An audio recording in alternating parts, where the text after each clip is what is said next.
Kisah seorang ayah di Pekalongan, Jawa Tengah yang memanfaatkan barang tak terpakai menjadi berguna viral di media sosial, TikTok. Ayah yang bernama Soeharto ini membuat bingkai foto menggunakan TV LED. Siapa sangka, hasil kreativitasnya tersebut mendapatkan banyak respon warganet.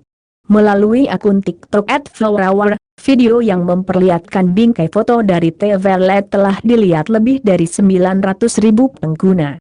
Diketahui, pemilik akun TikTok @flower atau Zulfa merupakan putri dari Soeharto. Hingga Sabtu, 23 Oktober 2021, siang, video yang diunggah Zulfa disukai lebih dari 150.000 pengguna. Beragam komentar pun disampaikan warganet. Seperti akun serba-serbi unik yang memuji hasil karya Soeharto berupa bingkai foto dari TV LED.